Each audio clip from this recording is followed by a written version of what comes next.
Oi, gente, tudo bom com vocês? Vamos começar mais uma aula de geografia comigo, professora Ana Isabel, e com a intérprete Silândia. E nós vamos falar hoje sobre a China. Semana passada a gente falou sobre o Japão, né? Faltou só a parte dos tigres asiáticos. Então, vocês voltem lá no livro de vocês e deem uma lida, certo? Sobre os tigres asiáticos, capítulo 12 do livro, a Coreia do Sul, Hong Kong, Taiwan e Singapura, certo? Também vejam as questões dos novos tigres asiáticos, porque é muito importante quando a gente fala na economia da Ásia lembrar desses países, certo? E hoje a gente vai seguir falando sobre a China. Para a gente começar, vamos falar do território chinês, né? A China é um país muito grande, certo? É o terceiro país mais extenso do globo terrestre, né? Ele só fica atrás da Rússia e do Canadá.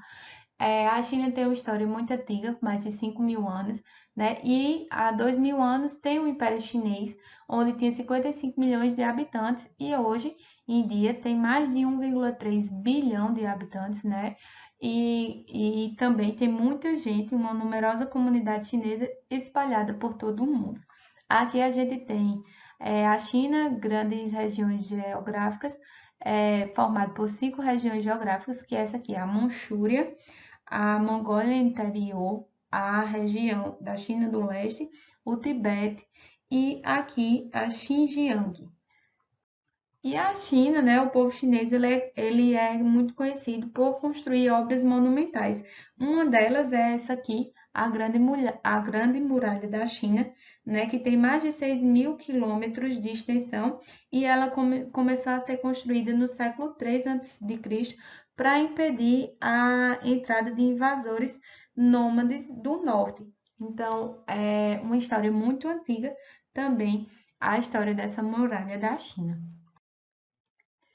E aí, quando a gente fala da história da China, a gente fala da República Popular da China, depois do Império da parte de Mao Tse-tung, certo? Até chegar na China de Deng Xiaoping, certo? Então, vocês deem uma olhadinha lá no livro, essa parte anterior, porque eu vou começar aqui com a China de Deng Xiaoping, que em 1978, 2 anos depois da morte de Mao Tse-tung, Deng Xiaoping assumiu a liderança do Partido Comunista Chinês e deu início a uma série de modificações na economia do país, visando acelerar o desenvolvimento.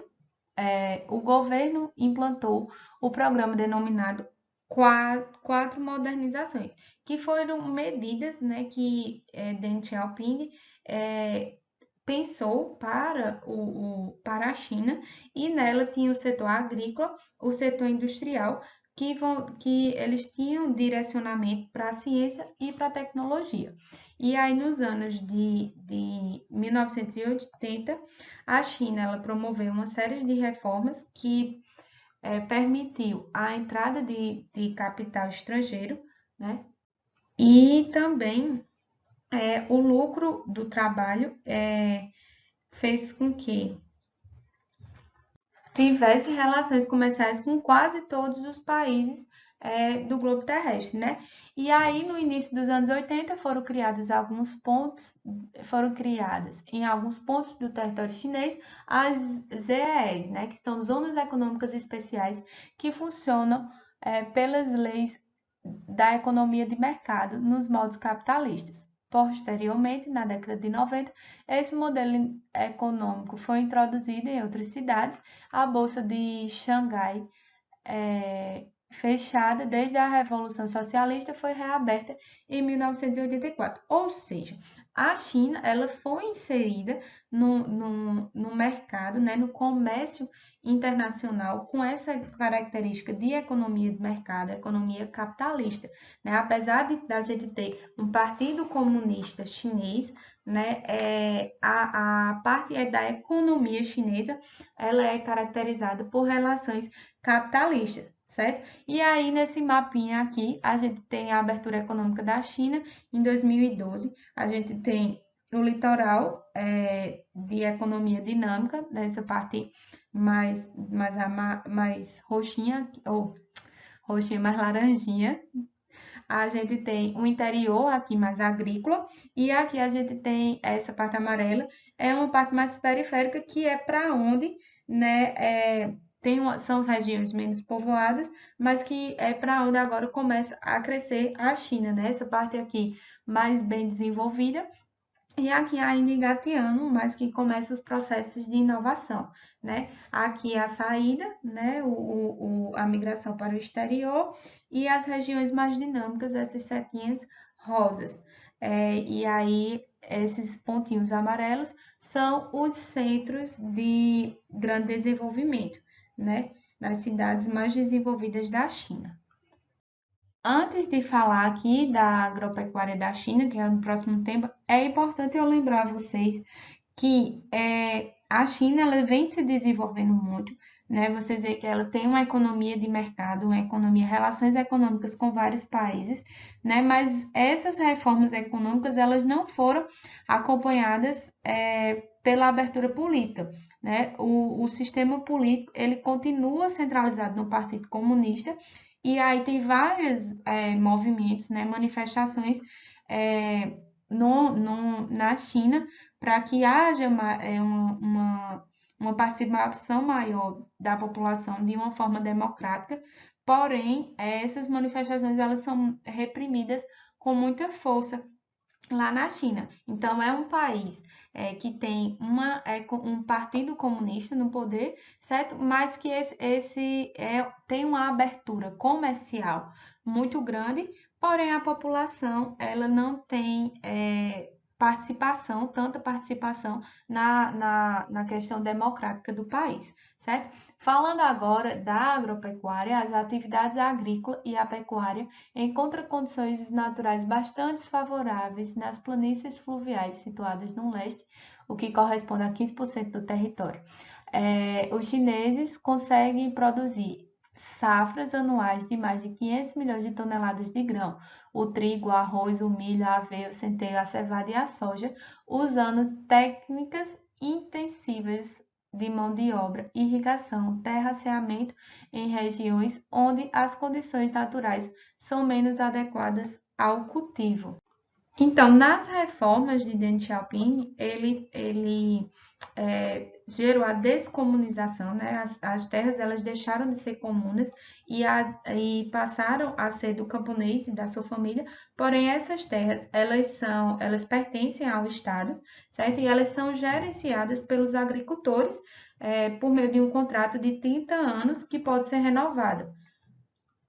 E assim, a China, ela é um grande produtor, né? Como a gente viu, é um dos maiores produtores do mundo. Porém, como sua população é muito grande, né? Ele precisa exportar, né? Precisa trazer de outros países para lá grãos, né? Então, eles exportam muita coisa do Brasil, né? Grande parte do que a gente produz aqui no Brasil é vendido para a China, né? Aí aqui a gente tem a China Agropecuária em 2012, tem aqui a agricultura intensiva, nessas mais escuras, policultura mais clara, a associação da silvicultura, e a criação de culturas, né? Os dois, tanto a pecuária como a agricultura, o arroz, a criação, a criação de ovinos, tem também a região desértica. A China é o maior produtor de arroz, né? Também é um grande produtor de milho, né? É o segundo maior produtor de milho mundial, né?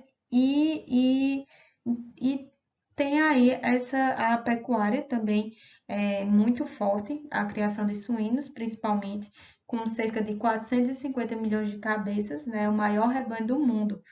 E também tem os rebanhos de equinos, de aves, de caprinos, ovinos e bovinos. Então, a atividade agrícola, né, a agropecuária é muito forte na China. No que diz respeito à atividade extrativa, a China ela é uma grande produtora de carvão mineral, que é utilizada como fonte de geração de energia, certo? E também, outra fonte de energia muito utilizada é a usina hidrelétrica, né? Lá tem a usina de Três Gargantas, que é a maior do mundo, né? E também o petróleo no Mar Meridional, no oeste da China, é outro produto que é muito explorado, porém, muito dos minérios que a China precisa, ela também exporta bastante, né? Por conta da sua indústria, que é bem grande. A indústria, apesar ainda de ter aproximadamente 35% da população ocupada em atividades agrárias, o motor da economia chinesa atual é movido principalmente pela atividade industrial. Os produtos industriais predominam as exportações. Então, a China, ela tem uma produção agrícola muito forte, porém, ainda a base da economia chinesa é a indústria, certo? Ela possui as 5 maiores indústrias siderúrgicas do globo, né, da Terra.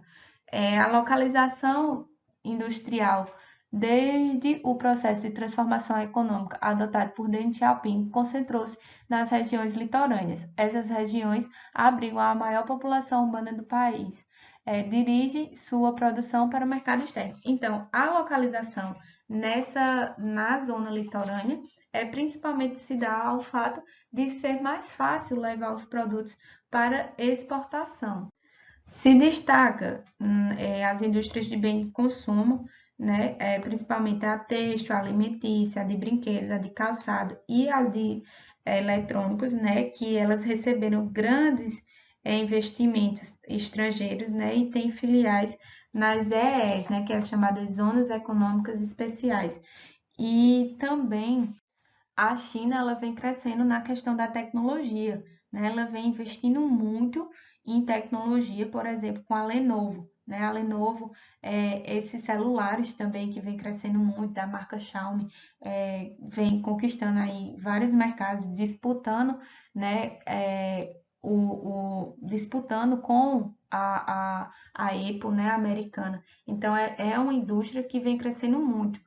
O forte crescimento industrial chinês apoiou-se no consumo de fontes não renováveis e bastante poluidoras. O país é um dos maiores emissores globais de gases do efeito estufa e um dos principais problemas ambientais das grandes cidades chinesas é a poluição atmosférica. Então, veja, aliada a esse crescimento econômico chinês, a gente tem a poluição do meio ambiente, né? Principalmente por conta das fontes não renováveis, né? Principalmente o carvão mineral, que é utilizado como fonte de energia, né, na China. Então, ao mesmo tempo que a China ela cresce muito, ela vem ganhando uma importância econômica muito grande no mundo, porém é um dos países que mais polui.